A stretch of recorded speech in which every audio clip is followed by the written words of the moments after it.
အားလုံးပဲမင်္ဂလာပါခင်ဗျာ MM Logic Gallery ကနေပြန်လဲကြိုဆိုလိုက်ပါတယ်အဲဒီဗီဒီယိုမှာဆိုရင်ကျွန်တော်တို့ multiplication table ပြီးသွားပြီဖြစ်ပြီးတော့ for loop ရဲ့သဘောတရားလေးတွေ nested for loop ရဲ့သဘောတရားလေးတွေကိုအားလုံးနားလည်မယ်လို့ကျွန်တော်မျှော်လင့်ပါတယ်ဒီဗီဒီယိုမှာဆိုရင်တော့ကျွန်တော်တို့ while loop ကို set တက်သွားမှာဖြစ်ပါတယ် while loop ဆိုတာဘယ်ချိန်သုံးလဲဆိုတော့ while loop ဆိုတာ looping တစ်မျိုးပဲဒါဆိုရင်ကျွန်တော်တို့အလုပ်တစ်ခုကိုခဏခဏ execute လုပ်နေရတယ်ဆိုရင်ကျွန်တော်တို့ကလွယ်ကူအောင်လို့ program ကနေ looping တွေကိုသုံးရတာဖြစ်တယ်ဒါဆိုရင် for loop လဲ looping ပဲ while loop လဲ looping ပဲဒါဆိုရင် looping နှစ်မျိုးစလုံးကိုဘာလို့တက်ထားရမှာလဲတစ်မျိုးတက်ထားရင်မရဘူးလားဆိုရင်မေးစရာရှိတာပေါ့ for loop နဲ့ while loop ရဲ့အသုံးအနှုန်းကိုစီအသုံးအနှုန်းလေးရှိတာပေါ့ဒါဆိုရင် for loop ကိုကြာတာပဲချိန်သုံးလဲဆိုတာကကျွန်တော်တို့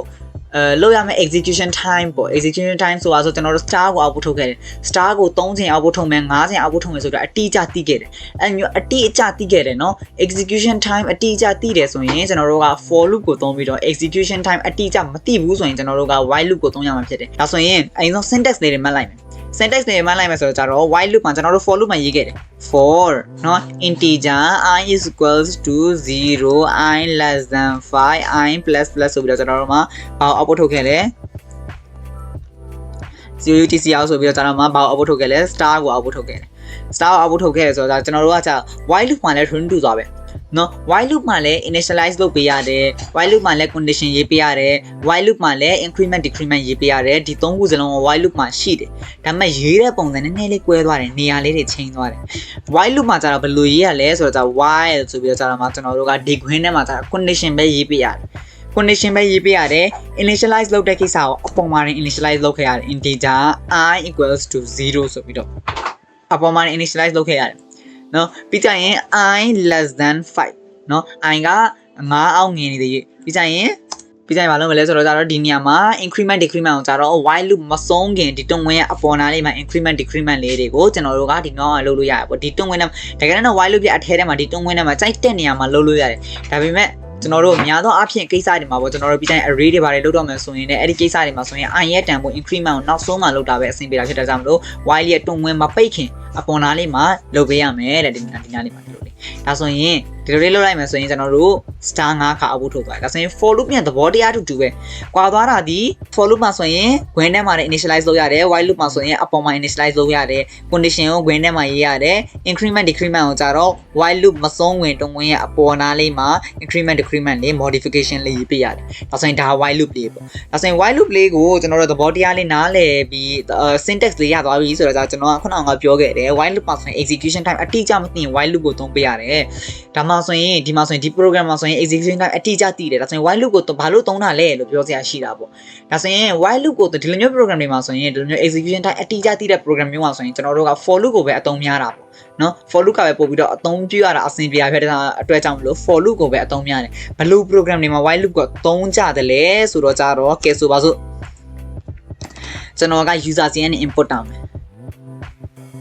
user စီကနေ input တောင်းပြီးတော့ကြာမှာကျွန်တော်တို့ကဘယ်ချိန်ထိ input တောင်းမှာလဲဆိုတော့ကြာတော့0မဖြစ်မချင်းထိ input တောင်းမယ်0မဖြစ်မချင်းထိ input တောင်းမယ်ဆိုတော့ပထမအဦးဆုံး user က1ဆိုပြီး input တောင်းတယ်2ဆိုပြီးထည့်လိုက်တယ်နောက်တစ်ခေါက်ဆိုရင်သူက6ဆိုပြီးထည့်လိုက်တယ်နောက်တစ်ခေါက်3လို့ထည့်လိုက်တယ်ပြီးကျရင်နောက်တစ်ခေါက်8လို့ထည့်လိုက်တယ်ပြီးကျရင်သူက3ညလို့ထည့်လိုက်တယ်ဆိုပါစို့3ညလို့ထည့်လိုက်ပြီဆိုရင်သူက program ကိုရက်သွားမယ်ရက်သွားပြီးတော့ကြာတော့မှသူကဒီရှိသမျှအရာတွေအကုန်လုံးရဲ့ပေါင်းလက်ကိုထုတ်ပြလိုက်မယ်နော်မေးခွန်းကိုပြန်ပြောမယ် user စီကနေ input တောင်းမယ်ကဏ္ဍတွေကို input တောင်းမယ် looping ပတ်ပြီးတော့ input တောင်းမယ်ဘယ်ချိန်ထိ looping ပတ်မှာလဲအဲ့ဒီ input တောင်းထားတဲ့ကဏ္ဍက0မဖြစ်မချင်းထိ user စီကနေ input တောင်းမယ်ဒါဆိုရင်အရင်ဆုံး5ဆိုပြီး input တောင်းပြီးကျရင်6ဆိုပြီး input တောင်းပြီးကျရင်9ဆိုပြီး input တောင်းပြီးကျရင်10ဆိုပြီး input တောင်း net ဆိုပြီးသူကထည့်လိုက်တယ်4ဆိုပြီးထည့်လိုက်တယ်ဆိုပါစို့နောက်ဆုံးကျရင်သူက0လို့ထည့်လိုက်တယ်ဆိုရင်အဲ့နေရာမှာ program ကရက်သွားတယ်ဒါဆိုရင်အဲ့ဒီရက်သွားတဲ့နေရာအထိကိုကျွန်တော်တို့ကဘာလုပ်ပြမလဲဒီကဏ္ဍတွေကိုပေါင်းပေးရမယ်နော်ပေါင်းပေးရမှာဖြစ်တဲ့အတွက်ကြောင့်ကျွန်တော်တို့အရင်ဆုံး input တောင်းတဲ့ကိစ္စကိုသွားကြည့်အောင်ဒါဆိုရင် input တောင်းတဲ့ကိစ္စကိုသွားကြည့်မယ်ဆိုတော့ကြတော့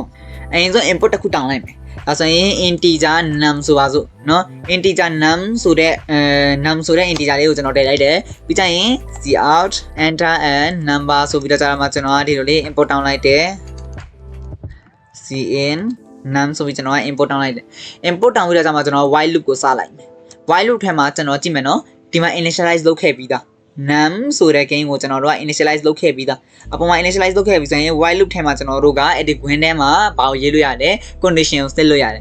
ဘယ်ချိန်ထိသူ execute လုပ်မှာလဲဆိုတော့ကြတော့အဲ့ဒီ num ဆိုတဲ့တန်ဖိုးက not equal 0ဖြစ်နေသေးရဲ့เนาะ0နဲ့မညီသေးရဲ့သူက execute လုပ်မယ်အဲ့ဒီ loop ကို နော်ပြီးကြရင်တုံးဝင်အဖွင့်ပိတ်နော်အဲ့ဒီ loop address ကျွန်တော်တို့ scope လေးဖန်တီးလိုက်မယ် scope ကိုဖန်တီးပြီးသွားပြီဆိုရင်ကျွန်တော်တို့ဘာလုပ်မလဲဆိုတော့ကြတော့ loop နောက်တစ်ခေါက်ပတ်ဖို့အတွက်နာမည်တန်ဖို့ပြန်လို့လာပြီနော်ပထမအကျင့်ကဲဆိုတော့ user 9ဆိုပြီး input သွင်းလိုက်တယ်9ဆိုပြီး input သွင်းပြီးတော့သူက loop ထဲဝင်လာပြီ loop ထဲဝင်လာတယ်ဘာလို့ဝင်လာလဲဆိုတော့ကြတော့ user input သွင်းလိုက်တာ0နဲ့မညီတာဖြစ်တဲ့ကြောင့်မလို့loop ထဲဝင်လာပြီ loop ထဲဝင်ပြီးဆိုရင်ကျွန်တော်တို့ပြန်ပြီးတော့ input တောင်းရမယ်ဟုတ်လားအဲဆိုရင်ပြန်ပြီးတော့ input တောင်းမှဖြစ်တဲ့ကြောင့်မလို့ကျွန်တော်တို့က cin ဆိုပြီးတော့မှပြန်ပြီးတော့ input တောင်းပြန်ပြီးတော့ input တောင်းတော့မှသူက looping ကနေအပေါ်ပြန်တက်ပြီးတော့သူကပြန်စစ်လိုက်မယ်ဒါဆိုရင် user ကနောက်တစ်ခေါက်ထပ်လိုက်တဲ့နာမည်ကနံပါတ်က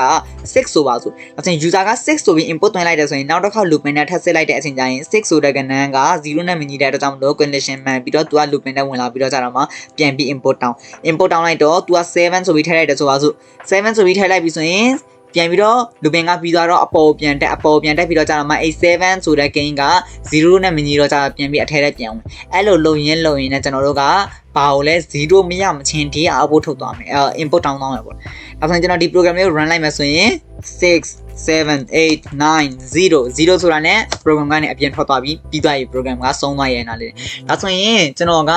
total ရှာတဲ့ကိစ္စကိုလာမယ်total ရှာတဲ့ကိစ္စကိုလာမှာဖြစ်တဲ့ကြောင့် total ကိုဘယ်လိုရှာမလဲဆိုတော့ကြာအပေါ်မှာ total ရဲ့တန်ဖိုးကို0ဆိုပြီးကြီးညာခဲ့မယ် total equals to